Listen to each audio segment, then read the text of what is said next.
los que les ha tocado ir escuchando, en lo que me ha tocado compartir, saben que el Señor ha puesto en mi corazón seguir una secuencia de enseñanzas. Y hemos estado hablando en las últimas enseñanzas, ¿sí?, lo que es la iglesia, la importancia de la iglesia, por qué estuvo en el corazón de Dios formar una iglesia y vernos como uno, ¿sí?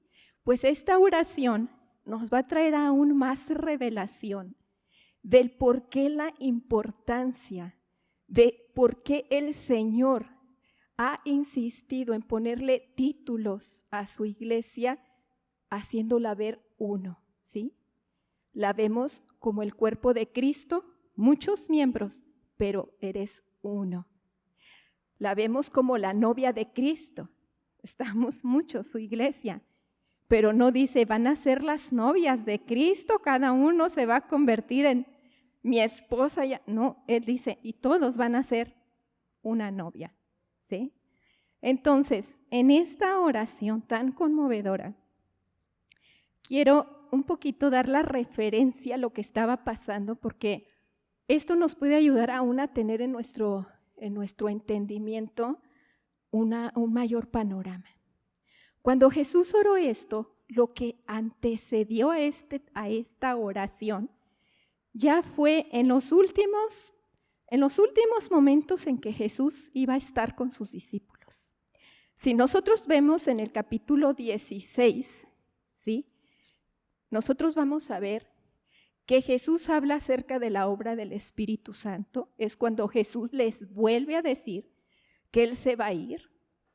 Y Jesús dice, les ha sobrevenido tristeza, pero más bien alégrense, porque es necesario que yo me vaya para que venga el Consolador. Porque si yo no me voy, el Consolador no viene. No viene el Espíritu de Dios que va a estar con ustedes, ¿sí?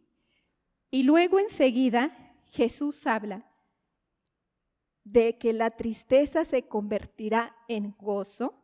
Les vuelve a insistir a ellos todo lo que va a acontecer, y esa tristeza se va a convertir en gozo. ¿Por qué?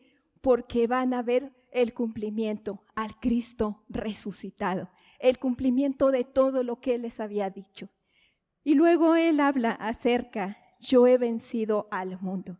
Entonces, en esta parte Jesús está prácticamente terminando la obra para lo cual el Padre lo envió aquí, con toda y la persecución, con todo y lo que Él vivió, y está llegando al final de todo esto.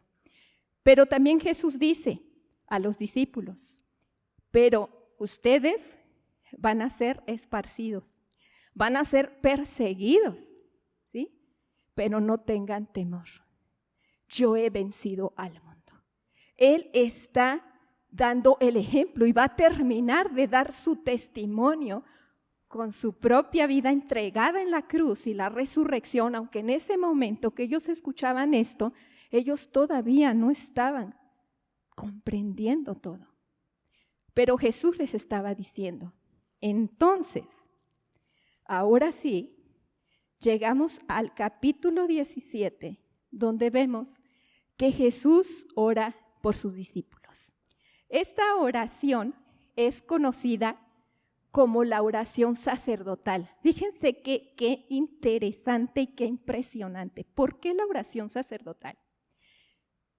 Nosotros sabemos en el Antiguo Testamento, como fue establecido en el tiempo de Moisés, toda la ley y todos los rituales que el Señor le entregó a Moisés para que así lo siguiera haciendo Israel como el pueblo que había apartado para él, como ese pueblo que había santificado para él. Él levanta sumos sacerdotes y hay un día que le llama el día de la expiación.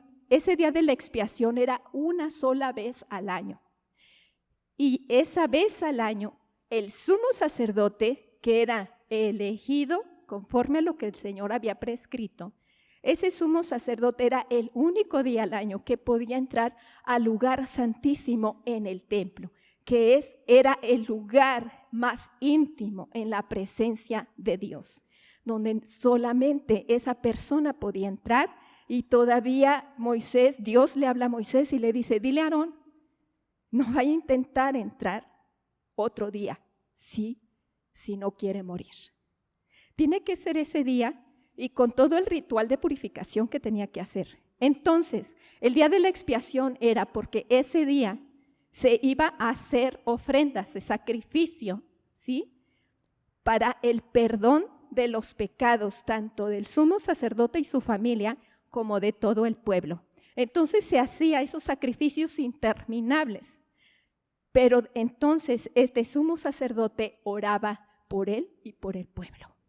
Entonces Jesús está en el momento, si nosotros le seguimos después de esta oración, ¿sí? Enseguida, en cuanto Jesús termina de orar, dice, enseguida ellos parten a un huerto. Y ahí, ¿qué creen? Ahí es cuando llegan por Jesús para apresarlo, ¿sí? Para llevárselo y empezar el camino a la crucifixión. Entonces Jesús, Él es la oración sacerdotal porque Él es nuestro sumo sacerdote. El sacrificio iba a ser Él. No iba a haber macho cabrío como era antes, no iba a haber un becerro. Ese sacrificio iba a ser Él mismo. La sangre que se derramaba de estos animales ahora ya no era más que la sangre de Jesús para el perdón de los pecados. Y la oración que estaba haciendo Jesús, esta oración es básicamente esa oración sacerdotal que hacía el sumo sacerdote por todo el pueblo el día de la expiación. Entonces veamos cuál fue esa oración que Jesús hace momentos antes de ser entregado y de Él, ¿sí?, beber la copa que en un momento en el Getsemaní, si recuerdan, oró pidiéndole al Padre, si es posible, pase de mí esta copa, mas no sea lo que yo quiero, sino lo que tú quieres. Estamos en este cuadro, cuando Jesús pronuncia esta oración.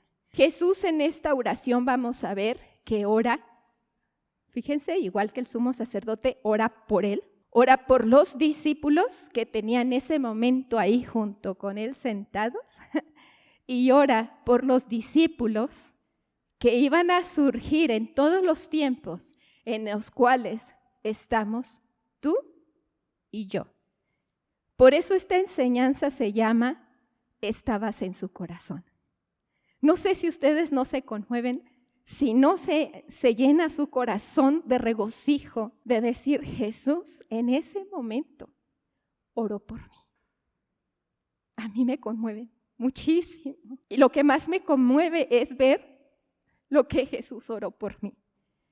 ¿A quién no le gustaría esa oportunidad de ver así en vida a Jesús, como lo vieron los discípulos, y escucharlo orar por ti? Señor, oras por mí. Aquí está. Y tú dirías, ¿qué sería lo que Jesús oraría por mí? Hubo alguien cercano a mí, muy cercano a mí, que solía decir, ¿quieres conocer un poco el corazón de las personas? Escúchalos orar. Dice, porque cuando tú escuchas orar a un creyente, va a revelar mucho de lo que hay en su corazón. ¿Y qué creen? Esta oración es eso. Se revela el corazón de Jesús. ¿Qué es lo que Jesús tenía en su corazón?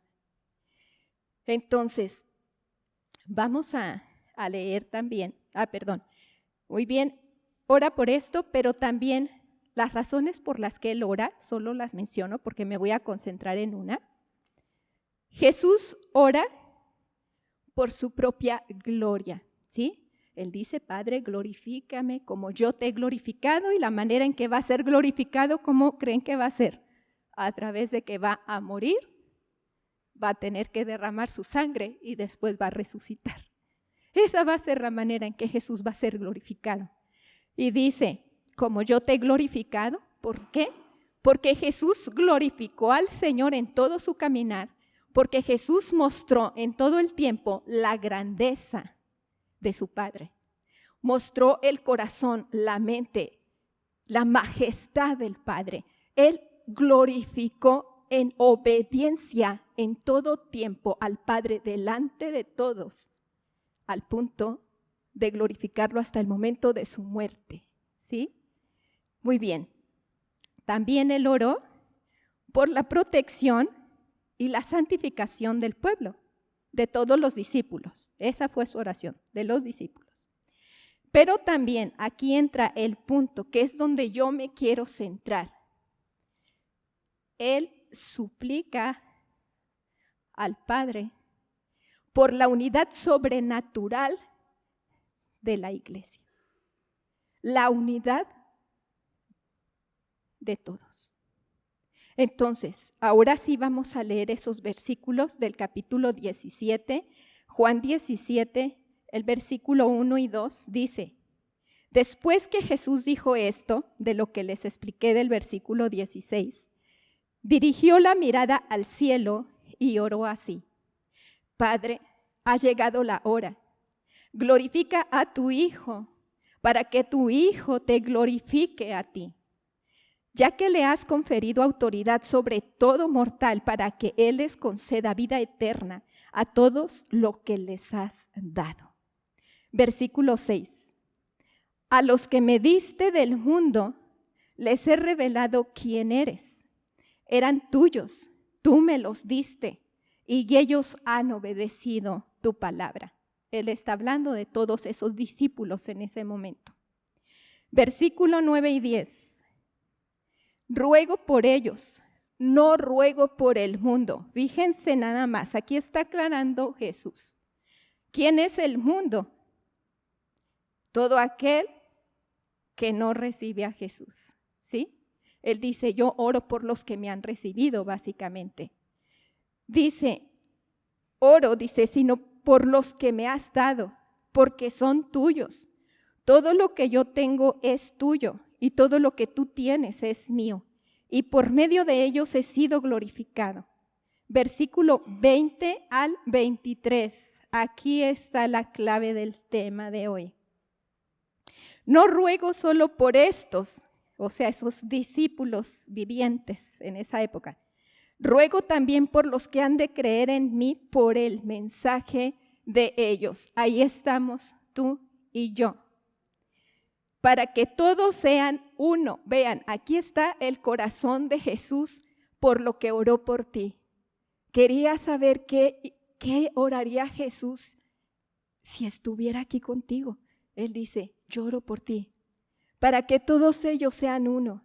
Padre, así como tú estás en mí y yo en ti, permite que ellos también estén en nosotros, para que el mundo crea que tú me has enviado. Yo les he dado la gloria que me diste, para que sean uno, así como nosotros somos uno, y yo en ellos y tú en mí. Permite que alcancen la perfección de la unidad, y así el mundo reconozca que tú me enviaste y que los has amado a ellos tal como me has amado a mí. ¿Sí? ¿Qué es lo que Jesús estaba orando por nosotros? Jesús estaba orando por la unidad en amor. Estaba orando por un propósito y misión a través de esta unidad que nosotros íbamos a mostrar. Y está orando porque hay una misión que proviene de nuestra vida compartida en Cristo. Eso es lo que Jesús estaba orando.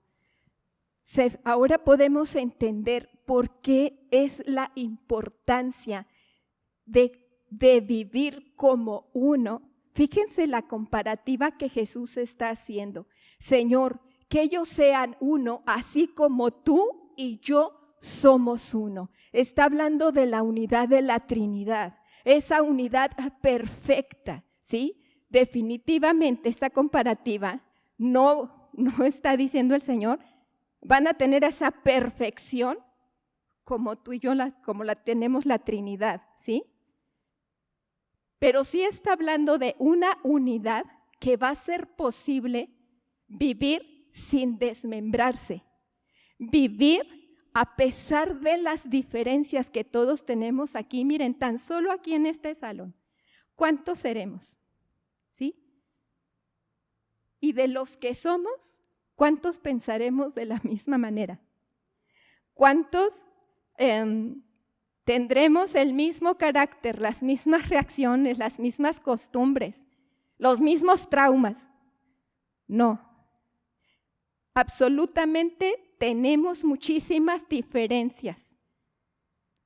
Tenemos diferente cultura familiar y dentro de una familia, los que tienen más de un hijo se pueden dar cuenta. ¿Cuántos son iguales? Yo no los tengo, pero veo a los papás, ¿sí? Tienen que hallarle como que a cada hijo y santo Dios, ¿no?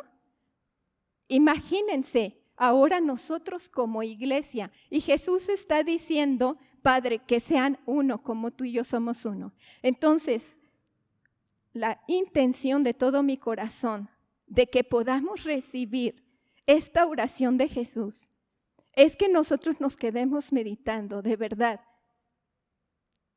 Yo estoy haciendo todo lo posible porque esa unidad se manifieste en el cuerpo de Cristo en el cual yo pertenezco.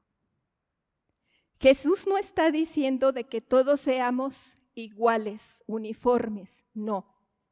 Jesús lo que está diciendo es que a pesar de que no somos iguales, vamos con el mismo propósito. Díganme, simplemente en su trabajo o los que estudian en su escuela, ¿sí? Están en un trabajo de equipo por los que son jóvenes, ¿sí?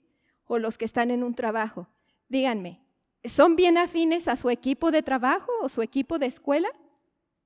¿Y por qué aunque chocan unos con los otros, al final persisten en sacar las cosas? ¿Por qué? Porque persiguen un objetivo, ¿sí o no? El que trabaja en sacar la producción X, no sé, según donde usted trabaje, el que estudia porque necesita pasar esa materia, usted quiere avanzar y brinca aquellas dificultades, ¿sí o no? Imagínense ahora en el cuerpo de Cristo. Usted se la pasa abandonando, mis queridos jóvenes, se la pasan abandonando la escuela en la que están, simplemente por tener cierta rivalidad con algunos compañeros. O aguantan y se marean las cosas, ¿verdad?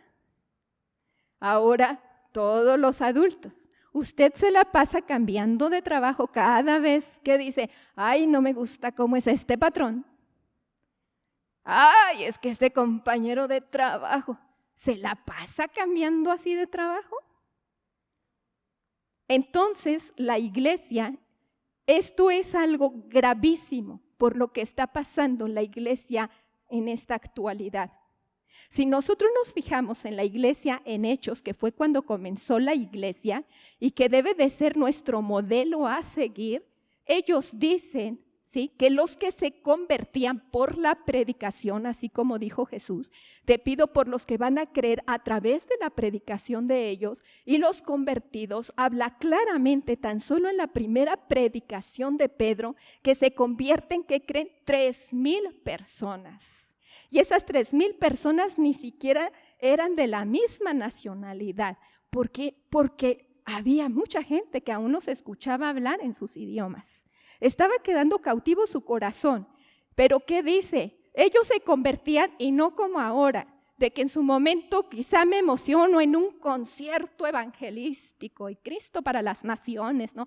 Y me pongo la camiseta y salgo que echo chispas y centellas del poder de Dios, ¿sí? Y me convierto y confieso a Cristo y voy de ratito y empiezo, ¿sí?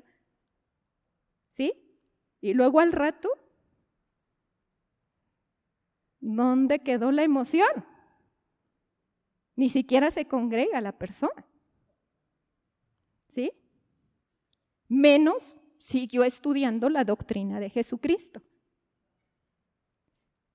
La iglesia de Hechos dice, esos 3,000 se convirtieron. Y dice, y perseveraban cada 8 días. ¿Así dice? Dice cada día. ¿En qué perseveraban?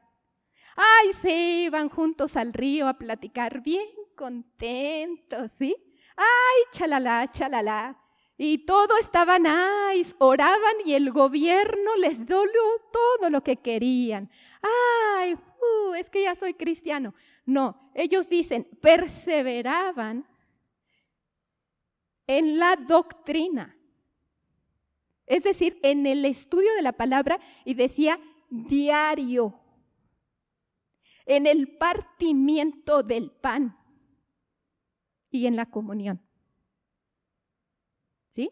¿Qué quiere decir? En una vida de comunidad como creyentes, donde dice que tenían cuidado unos de los otros y suplían sus necesidades. ¡Qué impresionante! Si era necesario vender algo de sus posesiones para proveer al que tenía tanta pobreza, ¿qué creen? Lo vendían. Y dice que todo lo tenían en común. Esa es la iglesia modelo. La iglesia actual que estamos viendo, ¿cuál creen que es? Tan preocupante, por lo menos en Estados Unidos, en estudios que han hecho, es un gran porcentaje que están viendo los pastores del problema de división en la iglesia. Hay una fluctuancia, como se diría en términos ejecutivos, ¿no? En términos empresariales. Hay mucha rotación de personal. ¿Es eso lo que Dios quiere? ¿Por qué está pasando esto? Vamos a ver por qué está pasando esto. Déjenme, llego a esas escrituras, permítanme tantito.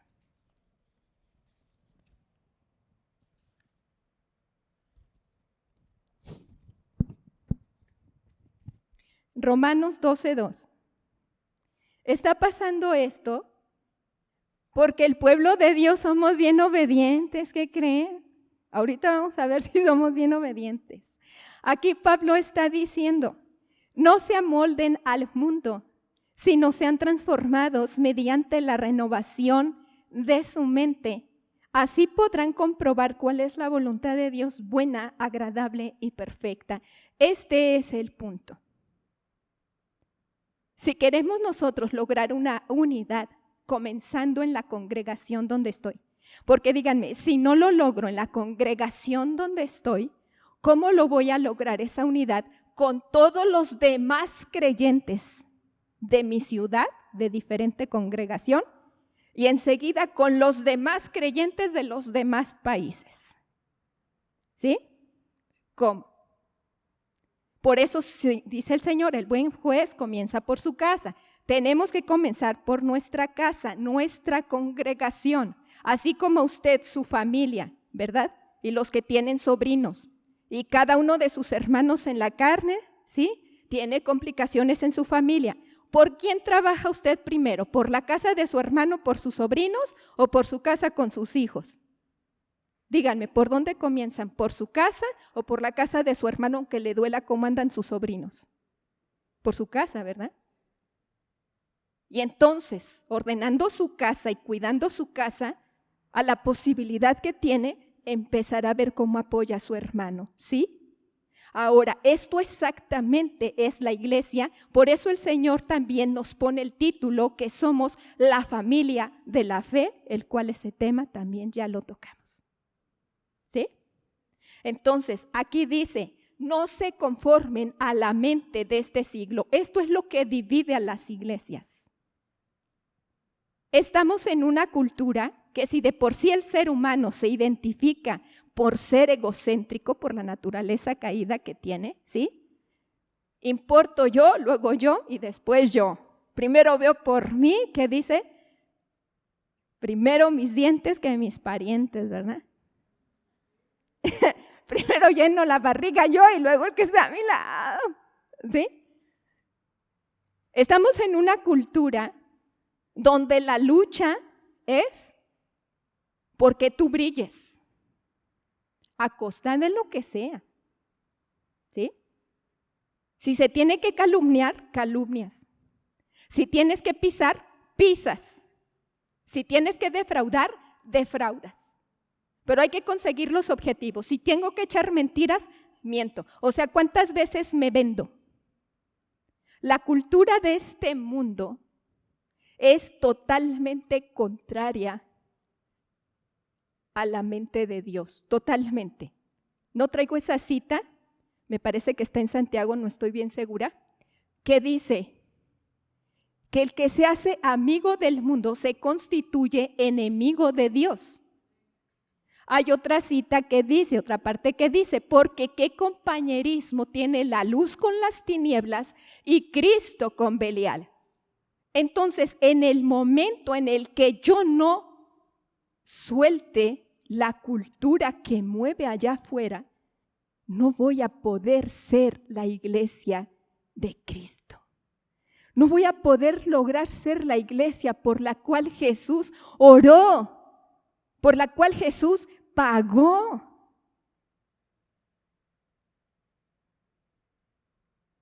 Y aquí está la solución. Pablo dice, la manera en que tú lo vas a lograr es que necesitas renovar tu mente. Tenemos que hacer nueva nuestra mente. Por eso está también esa cita, todas las cosas viejas pasaron y ahora todas son hechas nuevas en Cristo Jesús. ¿Sí? Hay muchas citas, Pablo diciendo, unos eran lascivos, lujuriosos, mentirosos, defraudadores. Pónganle, añádanle lo que sea. Unas eran, vamos a ponerle, por donde cogíamos las mujeres, unas eran controladoras, sensuales, seductoras, chismosas, criticonas. Unas eran todo eso, dice, pero ya no lo son. Porque ahora son nuevos en Cristo Jesús. ¿Cómo me renuevo? Tengo que quitar lo viejo. Pero para quitar lo viejo, yo tengo que tener lo nuevo. ¿Estamos de acuerdo? Y lo nuevo es a través del conocimiento de la doctrina. La doctrina, a lo mejor esta palabra se oye como de decir, ay no, yo no tengo chance de ir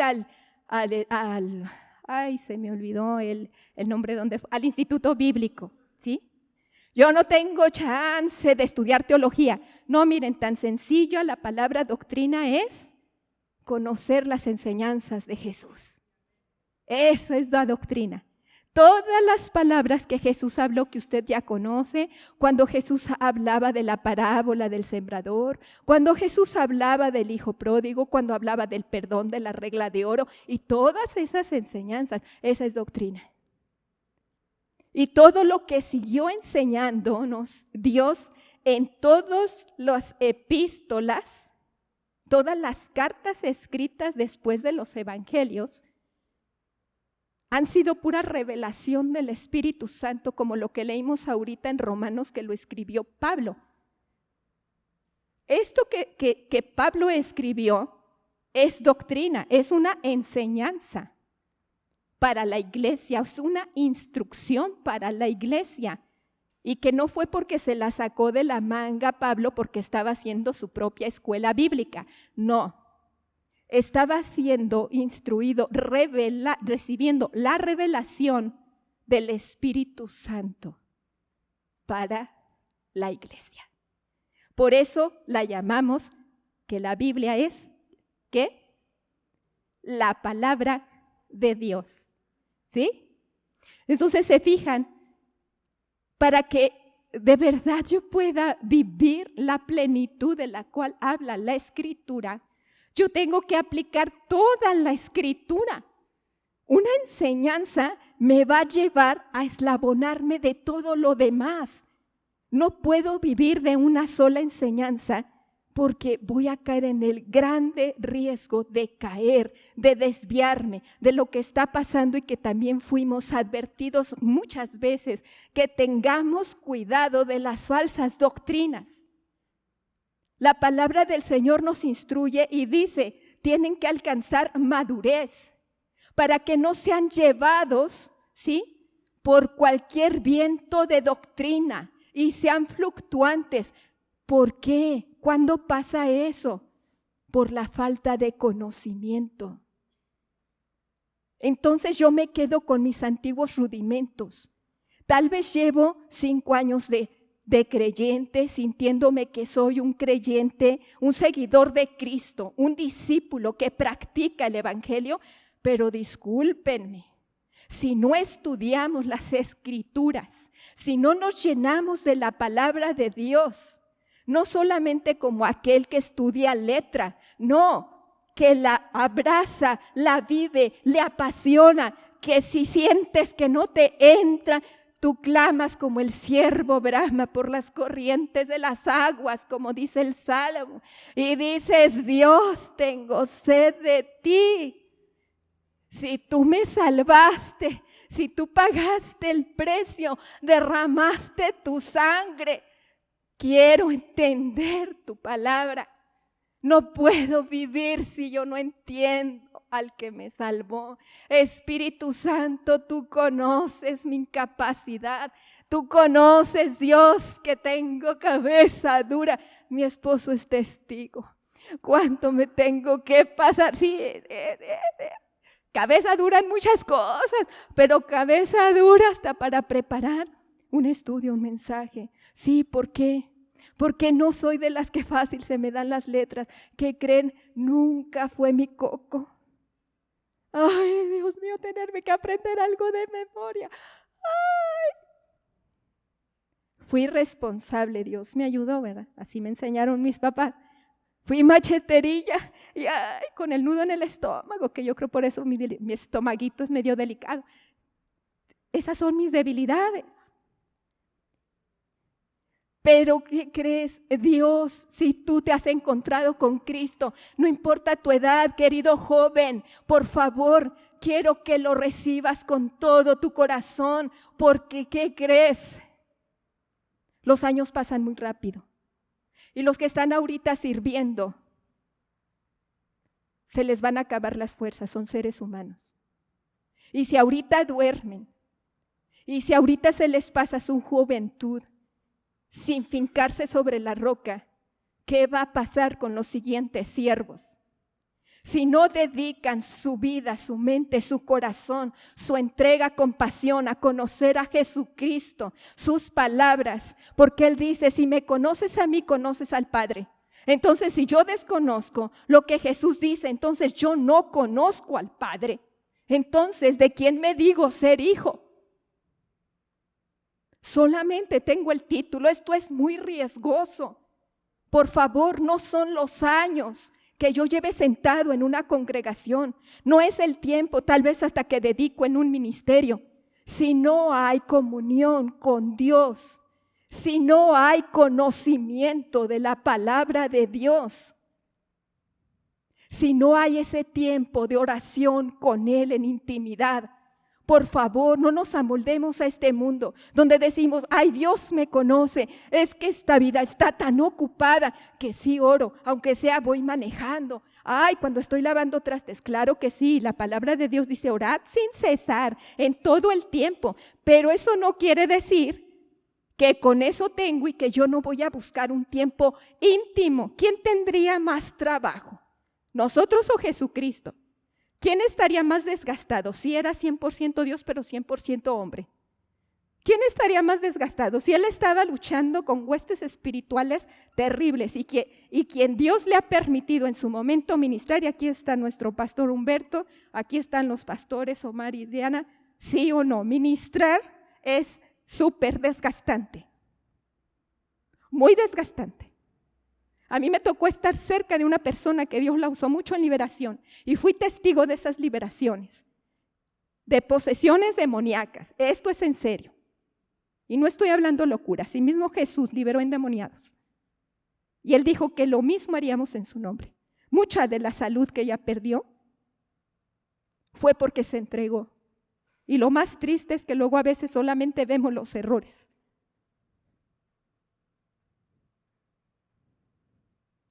Por favor, iglesia, no soy yo la que está hablando.